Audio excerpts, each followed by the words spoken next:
Alrighty, ladies and gentlemen, it's your boy SCGRANT, and we're back with part 4, and yes, part 4, aka the finale of my mini saga series of my reviews of BEASTARS, the final season. Without further ado, let's get into it, because let's just say that I have a confession to make.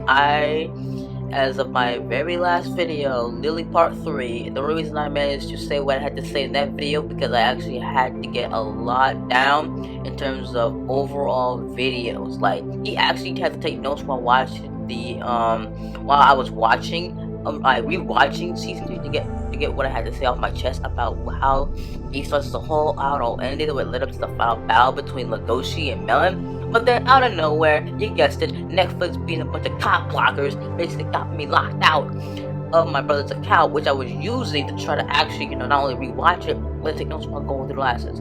This is actually halfway through. I was about to jump into episode 19 as usual, because I know exactly what happens today. Basically, one of the highlights of the 19th episode was the fact is that Paru was trying to defend herself against some stalker. Turns out it actually was Legoshi's grandfather.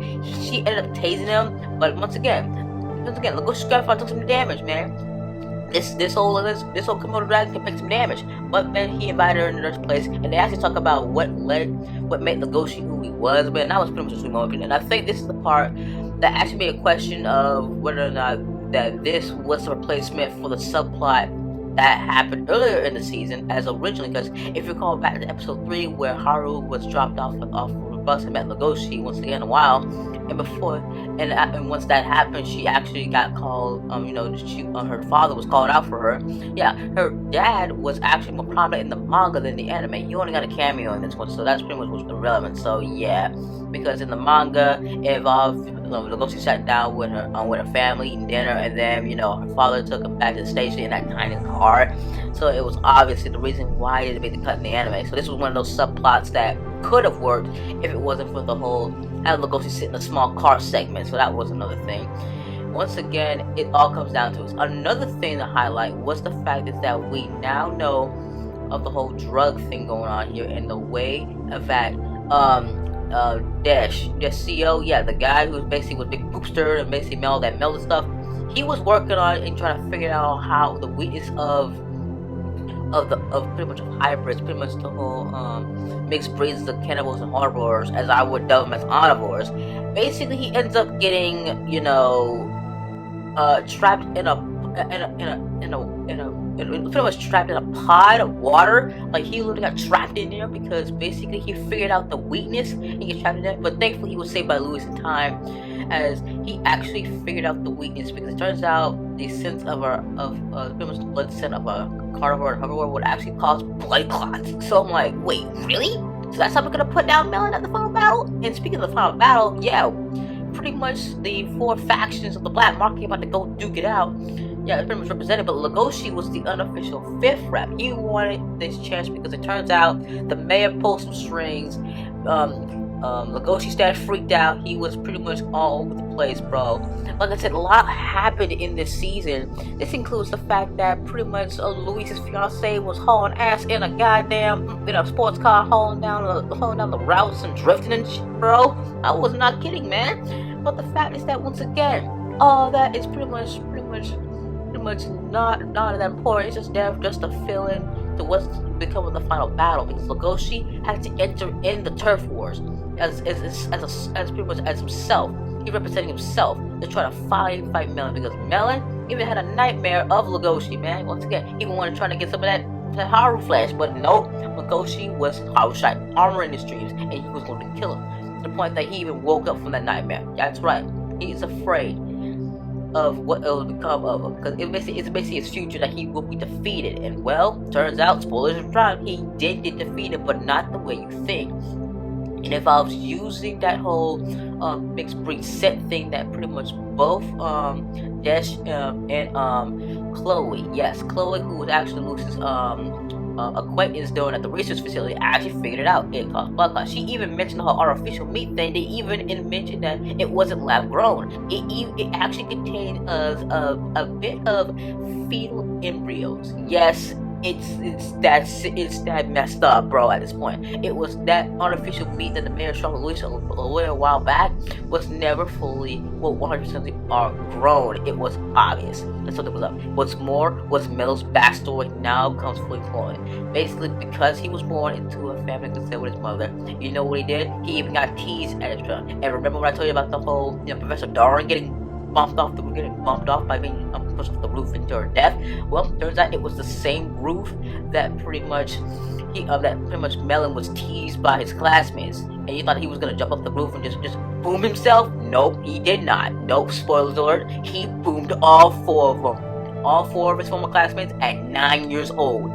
That is insane and fucked up, man. I can't believe this. This guy, Melon, the mastermind behind all these killings and injuries, these couples has been happening. It's just messed up that it started out when he was only 9 years old. This guy is in his mid-20s, early 30s, just doing this shit for so long, man. This dude is goddamn insane.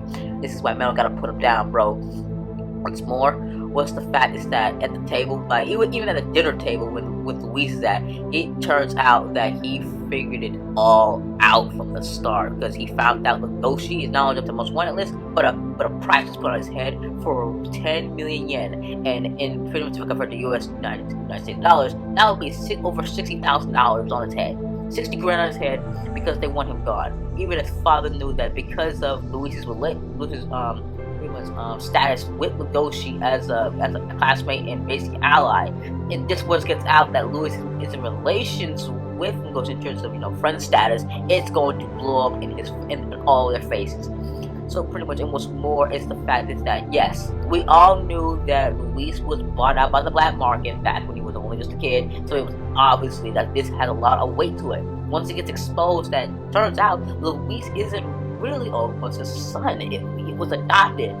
So it's obviously that this is considered pretty much like taboo in that, but we pretty much like shunned it with all this. But I'm telling you, Luis is willing to put his foot down, man. Things all tied up, and I'm about to be real with everybody. It all comes down to the final battle.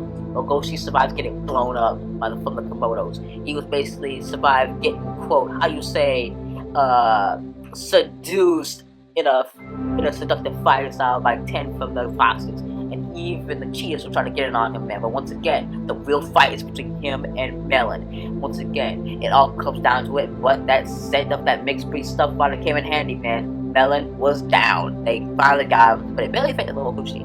But that's not the real point. The real point was on that the rally of the whole Zoo Olympics and ambassador thing. Once again, the mayor was the real criminal mastermind the whole time, because he bribed Luis's father to try to put bounty on him. He was stealing hell. Instantly, the throwback season 1, was no concern for Paru when she got kidnapped by Shui the first time. So it was obviously the mayor was cold as hell. So basically, he actually jumped some of that stuff too, only to him becoming feral instinct. I knew it. I knew he was a bastard from day one when the show premiered. I knew something was up, but eventually it all comes full circle. But you know what I didn't expect? Legoshi coming in for the save. He already put down Riz back in the end of season 2, and then by the end of the season, he put down the mayor by biting his neck, basically saying, "Give me that neck." So basically, he put him down too. And once everything else is down, guess what? Yaya comes in at the final stand, and he said himself, "Legoshi, you're no devoured, man. You're pretty much clean, bro. You got framed, and pretty much, and well, showing." Even though Legoshi's odds were against him, he never backed down. He was the real crook cop, bro. Not with the general plains of it, man. Once again, everything all set in stone, man. Everything has finally come circle, and then Haru comes in, and boom, we finally get their first genuine kiss of the entire series. No fakesies, no backouts. It was full on genuine. Legoshi has been through hell and back, man. Everybody pretty much got the happy ending they wanted. But once again, there were things that were still unresolved, bro. Once again, we know that from the mid-credit series that the series ended, that pretty much Luis and that stage play went on as the hills, and pretty much, well, let's just say that Luis and Juno finally officially broke it off, and that was it. But for our boy Legoshi, man, him and Haru, and as I stated before, as I read the manga too, it ended with them finally being together. I mixed a cocktail and I'm, "Hey, Wolf, what you doing, man?" But then, nah, man, Haru said that they're finally together. And that's how BEASTARS ends. I never thought I'd say this, but Once again, it's the ending that I did expect it, but there were still some things that were left on the cutting floor that don't get up, including the subplot with Kyo that didn't go nowhere, even though that the rats basically all praised enough. But that's all I have to say for BEASTARS. BEASTARS was what I've alive these last 6 years, and I'm hoping for more shows to cover in the near future. Anyway, this is all I have to say about BEASTARS. If you have not watched the full series, go check it out on Netflix, or someplace else, you know where to look. Anyway, this is your boy SCGRANT, and I'll see you all in the next one. Take care now.